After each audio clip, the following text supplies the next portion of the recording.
আচ্ছা বন্ধু, এমন ইবাদত মনে কর যে নামাজ লোক দেখানোর জন্য পড়লাম, তারাও খুশি হলো এবং আল্লাহকে খুশিও করলাম, এটা কি সম্ভব? তোর এই প্রশ্নটার উত্তর আমি একটা ছোট্ট গল্প বলতেছি, এর ভিতরেই পেয়ে যাবি।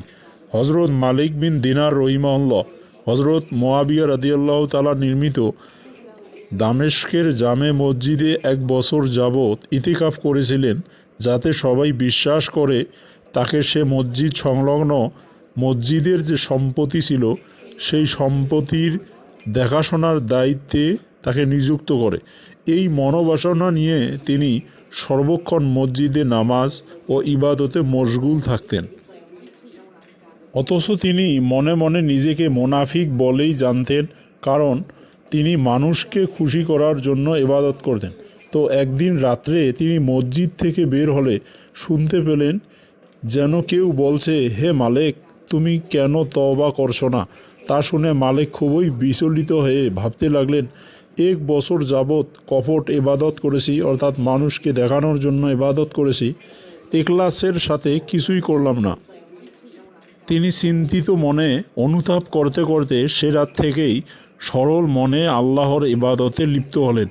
পরের দিন সকালে মুসল্লিগণ মসজিদে এসে পরস্পর বলাবলি করতে লাগলো, মসজিদে বড়ই বিশৃঙ্খলা হচ্ছে, একজন উপযুক্ত মোতাওয়াল্লি বা দেখাশোনার দায়িত্বের লোক নিযুক্ত করা হলে মসজিদের কাজ সুন্দরভাবে সম্পন্ন হবে। মালিককে ছাড়া আমরা অন্য কাউকে এ কাজের উপযুক্ত বলে মনে করি না। তারপর সবাই একমত হয়ে হজরত মালিকের নিকট উপস্থিত হয়ে মোতাওয়াল্লির পদ গ্রহণ করতে অনুরোধ করলে তিনি মনে মনে ভাবতে লাগলেন, হে আল্লাহ, 1 বছর মোনাফিকের মতো তোমার ইবাদত করেছি শুধুমাত্র এই পদ পাওয়ার জন্য, কিন্তু কাউকে আমার প্রতি একবার দৃষ্টিপাত পর্যন্ত করতে দেখিনি বা ওই দায়িত্ব দেওয়ার কথা শুনিনি। আর মাত্র একটি রাত সরল মনে আপনার ইবাদতকে মশগুল ছিলাম বলে তুমি মোতাওয়াল্লির পদ গ্রহণের জন্য লোকদেরকে আমার কাছে পাঠিয়েছ।